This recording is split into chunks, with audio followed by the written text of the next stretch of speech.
Automotive, I fix everything. Today's project is part 2 of the two-part series, the John Deere 1026R Compact Tractor Tune-Up. Before I began, I researched the specifications for the parts and supplies for the tune-up. I tried several online resources and found misinformation. I contacted the local John Deere dealer and he supplied me with this information.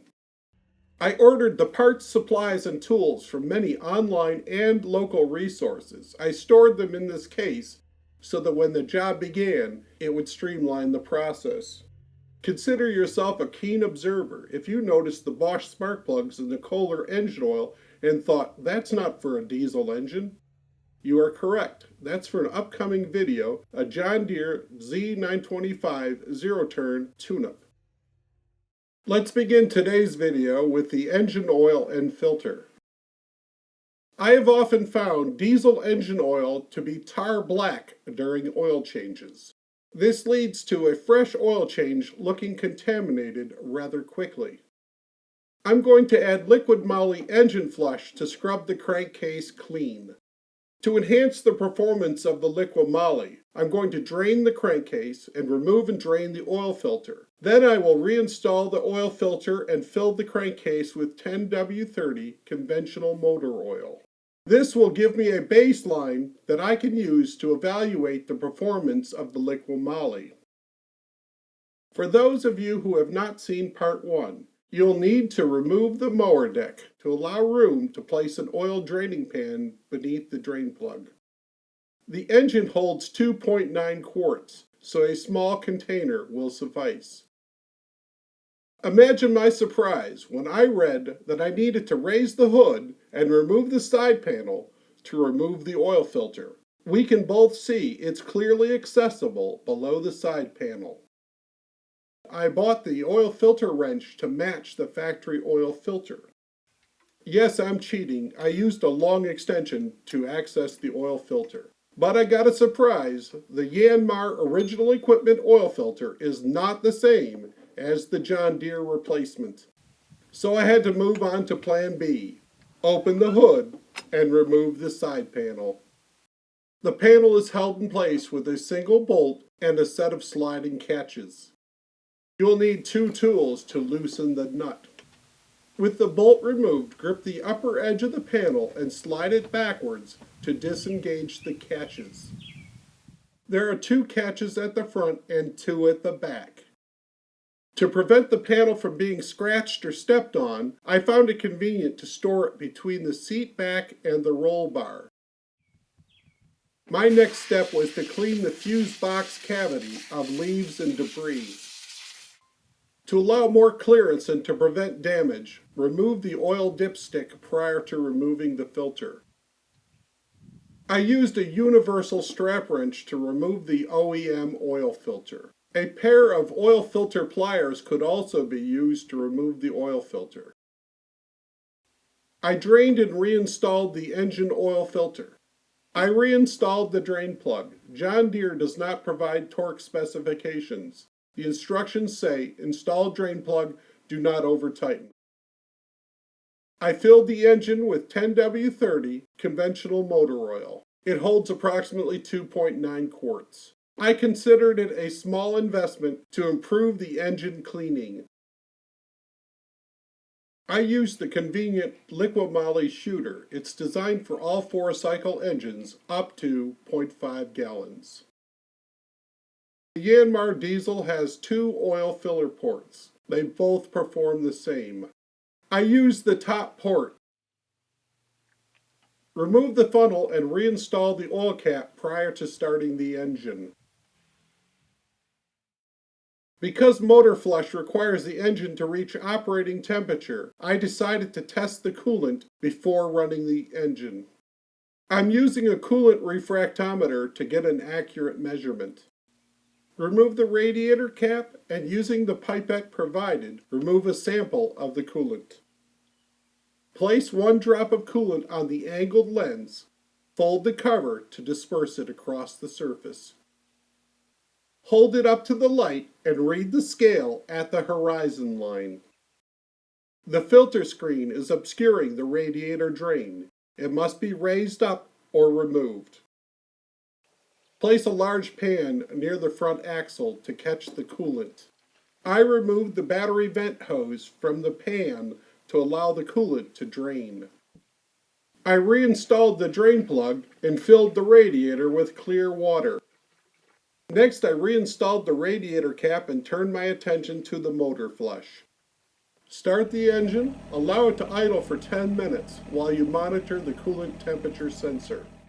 After 10 minutes, I drained the oil and removed the filter. This engine oil was clean 10 minutes ago. The motor flush removed this much contamination from the engine. I am very satisfied with the results and will use it again. I reinstalled the side panel to show just how easy it's going to be to reinstall the oil filter with a properly sized oil filter wrench. I found the Toyota oil filter wrench to be the proper size for the John Deere oil filter. Prior to oiling the seal, I pre-tested the oil filter to be sure that it was going to fit the tractor. The oil I used is John Deere's 15W40 synthetic motor oil. The specification is highlighted at the first slide in this video. With the oil filter wrench extension I used, I was able to install the oil filter conveniently without removing the side panel and still able to seat the oil filter and tighten the 1/2 additional turn called out in the John Deere specifications. To prevent accidentally overfilling the engine, I poured off 3 ounces in a measuring cup. Then I poured the remaining 2.9 quarts into the engine. Next, I'm going to replace both fuel filters. The frame-mounted fuel filter is located under the left foot pad. This photo was inserted to show the mower deck must be removed to access the fuel filter. The fuel tank is not equipped with a fuel shutoff valve that would allow easy fuel filter replacement. A fuel clamp is the best option, but a pair of locking pliers would suffice. The other option is to simply replace the filter when the tank is low on fuel, or disconnect one end of the fuel line and drain it into a container. It seems the fuel filter was installed prior to the installation of the rear tractor body. The factory-installed self-tensioning clamps are installed upside down, making it difficult to access the tabs to remove them. Normally I use right-angled needle nose pliers. I squeeze the tabs and rotate the clamps. I used a large pair of end nippers to wrap around the clamp and squeeze the tabs. I don't have a video of it because my hands were blocking the image from the camera. The fuel filter has a directional arrow. The taper of the filter faces the motor like an arrowhead. One clamp lost some of its tension during the installation process, so I added a worm drive clamp to restore its fuel worthiness. Although this looks like a fuel filter, if you look carefully you'll find the electrical leads. This is the fuel pump. The engine-mounted fuel filter is located on the right-hand side near the oil filter. Be sure to rotate the shutoff valve prior to removing the fuel bowl. I use the same universal strap wrench to loosen the fuel bowl gland nut. Place a draining pan beneath the fuel filter to catch any spills. The gland nut could also be removed using a pair of oil filter pliers. Although tempting, do not return the fuel from the fuel bowl to the fuel tank.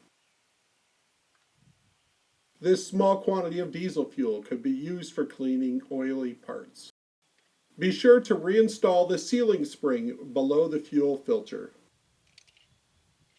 Aligning the gland nut while the bowl is under pressure can be a little bit tricky. I used 2 fingers like a fork and applied pressure to opposing sides of the gland nut. Snug the gland nut gently with a pair of pliers or a strap wrench and turn the fuel back on. I fabricated a reducer from rubber couplings I had laying around in my organizer. You can purchase a cone adapter kit for an air gun for about $10 on Amazon. I previously drained the coolant from the radiator. I filled the radiator with fresh water and ran the engine to operating temperature for 10 minutes. I let the engine cool while I replaced the fuel filters. Now I've come back with an air gun to pressure flush the radiator and the engine block. This will remove any suspended sediments that were boiled free during the engine run. This will remove any fresh water or ethylene glycol from the cooling system. The yellow discoloration of the flush water shows just how much coolant remains in the system if you drain from the radiator drain plug. If the cooling system is not properly flushed, the old ethylene glycol will dilute and contaminate the new propylene glycol. I have reclaimed several of these accordion spouts from bottles of diesel exhaust fluid. They fit many common jugs, windshield wash, antifreeze, and so on. They allow pinpoint accuracy while refilling the system without the risk of spillage. I capped the radiator and filled the coolant jug to the cold fill mark. I rinsed away any residual coolant from the pressure flush. Next, I backwashed the radiator filter screen. Lastly, I reinstalled the battery vent hose through the pan. I started the engine and allowed it to reach operating temperature. As the engine was idling, I did a walk around and checked for fuel leaks, oil leaks, and coolant leaks. The last step of the tune-up is to replace the air filter. But I want to clean the engine because a clean engine runs cooler and more efficiently. I removed the left side panel to allow the engine to cool and allow more access for cleaning. I sprayed the engine down from both sides with engine degreaser and let it soak. I grabbed an old paintbrush with natural bristles to clean the motor. Starting at the top and working my way down each side, I carefully brushed the motor, wiring harnesses, hoses, etc. With low pressure, I rinsed and brushed the motor, removing any spots as I went. Next, I removed the dual air filter elements and cleaned the inside of the housing and wiped it dry. I double-checked the fit of the air filter. The zero turn and the John Deere tractor look similar, but they're not the same size.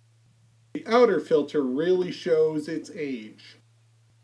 I thoroughly cleaned and dried the cover and checked the drain for blockage. Before reinstalling the side panels, I dried the motor with a leaf blower. With the engine back to normal temperature, I double-checked the coolant level and the engine oil. This photo shows the extreme clarity of the engine oil after the engine was run to operating temperature. The last step was to oil and exercise the front hood latch. Thank you for watching part 2 of the John Deere 1026R Compact Tractor Tune-Up. I hope you enjoyed this video and learned a little something along the way. If you did, please like and share. Remember, subscribers are always welcome.